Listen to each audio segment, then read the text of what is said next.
우연하게 지하철에서 미국에 갈 때는 외국인 노동자가 없었어요. 근데 갓 6년 있다 오니까 이제 외국인 노동자가 있는 거예요. 그 외국인 노동자를 보면서 그런 생각이 들더라고요. 야, 내가 미국에서 쟤였는데. 그때 비로소 이제 그런 생각이 들어서 그때만 하더라도 외국인 노동자가 지하철에 앉아 있으면 그 시선이 곱지 않았거든요. 그러니까 그렇게 해서 저희 얘기를 한번 해볼까? 그냥 미국 사람들이 나를 보는 시선이 지금 한국 사람들이 지하철에 앉아 있는 저 친구들을 보는 시선이랑 그게 겹쳐지는 거죠. 그때는 내가 어리였고 지하철 안에서는 한국인이 갑이 된 입장에서 어를 보는 그 시선이 그런 거에서 많이 느꼈던 것 같아요. 이런 영화를 만들어서 조금 그 시선을 바꿔봐야 되겠다 이런 생각이 들었죠. 그래서 그 시나리오를 15일 만에 썼어요. 그렇게 했는데 그해 경향신문에서 단편 소설이 바리케이드라는 단편 소설이 하나가 당선이 됐어요. 열몇 페이지짜리였는데 그걸 보니까는 내 영화에서 도움이 되는 뭐 그런 이미지들이 많이 있어서 그 단편 소설을 쓴 서지한 씨한테 연락을 해서 네 단편 영화를 내가 살게. 그래서 요런 부분만 좀 영화에 차용을 하겠다. 그래서 그거를 이렇게 합쳐가지고 바리케이드를 완성하게 됐죠. 그거를 만들 때는 어쨌든 또 이미경 이사님의 도움이 많았었어요. 개봉할 때까지의 과정에서도. 이 바리케이드 촬영할 때 촬영장에만 그분이 세 번을 왔으니까 영화의 주인은 만드는 게 주인이 아니고 배급이 주인이구나라는 거를 바리케이트를 걸면서 많은 선물을 받았죠. 야, 이거 돈도 주고 다 해달라는 대로 해주는데도 왜 이걸 안 걸어줘? 이거 못 걸어요. 그래서 이걸 만들고서도 8개월을 극장에 못 끌고 가만히 있었어요. 뭐 문제도 됐었고 정부에서도 뭐 안기부나 출입국 관리소에서도 문제를 제기했었고 제일제당 세무조사한다 이런 말까지도 했었고 이 작품 하나 때문에. 그러니까 모든 사람이 이 바리케이드를 만들어서 매덕 들어간 거는 아무것도 아니니까 그냥 지금 다른 거 기획해서 다른 거 만들어 사장되는 분위기였죠. 그걸 이미경 이사님이 어떻게 보면 살려줬죠. 회사에 놀러를 와가지고 저를 만났는데 아니 감독님 그 현장에 저도 몇 번 가고 했는데 왜 그거는 개봉을 안 해요? 뭐 이렇게 돼버린 거예요. 개봉을 안 하는 게 아니라 여기 있는 사람들이 개봉을 안 시켜준다. 열심히 하는 사람이 하나도 없다. 뭐 그때는 저거가 이제 끝까지 가는 상황이었으니까 저도 괴롭고 그래요? 딱 그 순간에 이 필름 가지고 우리 집에서 시사하게 갖고 오세요. 4시까지 그러더라고요. 그래서 필름을 가지고 이미경 이사님 댁에 가서 시사를 했어요. 그래서 그 이미경 이사님이 그 영화를 보고 딱 한마디 하고 나간 것 같아요. 제가 볼 땐 영화 괜찮네요. 뭐 이런 식으로 그냥 조금 긍정적인 말을 한마디 하고 나갔는데 그 이후로 극장을 못 잡는다고 하던 사람들이 한 달 안에 한 50개를 잡더라고요. 그래서 그 극장을 안 된다는 극장을 어떻게 잡았냐고 그랬더니 그 극장주한테 가서 여름에 스필버그 영화를 줄 테니까 이걸 걸어달라. 그러니까 그래서 제가 그때 이게 장점도 있지만 이런 식이 이것도 문제가 있다. 나한테는 장점이었지만 이것도 문제가 있다. 이거 뭐 말 한마디에 될지도 모르고 그래서 개봉을 하게 된 거예요, 사실은. 밀어주고 싶어 밀어주는 줄 알아요? 옆에 잘 때 어떻게 그 당시 한 1억 몇천만 원 쓰는 것 같아요. 그러니까 박거섭 이사님은 그렇게 한 거예요. 한국의 젊은 감독 10명을 뽑아서 1억씩 줘가지고 그 중에서 살아남는 감독 2~3명만 잘 만들면 되겠다라는 큰 그림이 있었던 것 같고 그게 이제 첫 번째로 제가 했던 거고. 근데 영화라는 게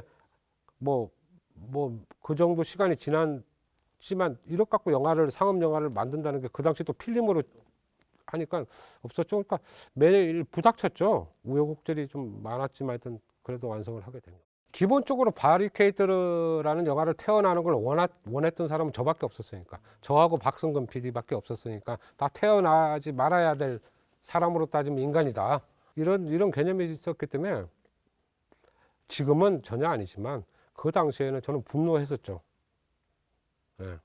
뭐 이러지도 못하고 저러지도 못하는 그런 시절들이 태어나지 말아야 될 자식이 태어난 거죠. 지금은 다 고마우신 분들이라는 생각이 들었는데 그 당시에는 서울 관객이 한 3,800명 들었죠. 거의 안 들었죠. 왜냐 그러면 홍보를 못했으니까. 잡지 외에 텔레비나 이런 홍보를 그걸 영화로 취급을 안 해줬죠. 홍보할 만한 영화로. 그때 이제 그나마 제일 많이 해주는 게 신의 20이라고 키노였죠.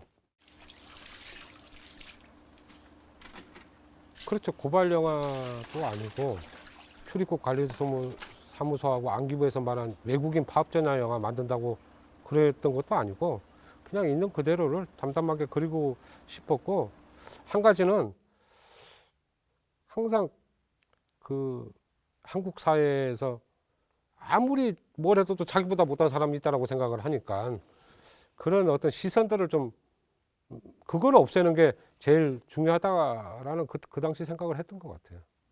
그래서 그 포스터에도 내가 그들과 다를까? 근데 결국은 같은 거죠. 예, 같은 건데 다르다고 생각해야지 그나마 살아갈 수 있으니까 그 바닥에서는.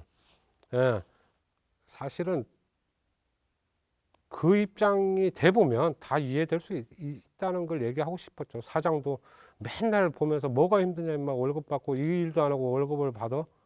맨날 그런 식이었는데 자기가 그 일을 해보니까 뭐 죽을 것처럼 힘든 일이니까. 그러니까 결국에 사람을 이해한다는 거는 그 상황이 돼 보면 이해가 되는 거고, 결국은 똑같다. 사장이나 노동자나 뭐 누구나 다 그 직업으로 만들어진 계급이라든가 그 직업으로 만들어진 뭐라 그럴까 각가을이라든가 이런 거지.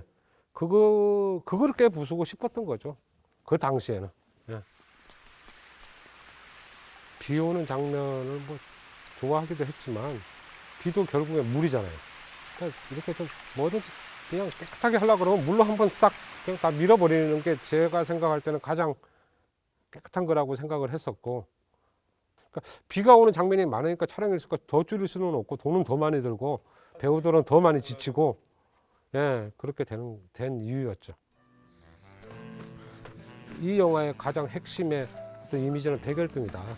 너 백열등을 매일 봐라. 그럼 백열등이 매일 너한테 주는 무언가가 있을 것이다. 그거를 표현을 하는 거다. 그러니까 한식의 그때 마음은 그냥 싹 없어져 버리고 싶은 거죠. 이래도 괴롭고 저래도 괴롭고 그 백열등이 탁 깨지는 순간 자기 인생도 그냥 싹 사라졌으면 좋겠다라는 생각하고 의성한 돌을 던져버렸었던 기억이 나요. 그리고 그러니까 이것도 한 번에 깨야 돼. 두 번째부터는 거짓말이야. 그러니까 너 한 번에 탁 깼을 때 그 감정 하나만 오리지널이야. 그렇게 얘기했던 것 같아요.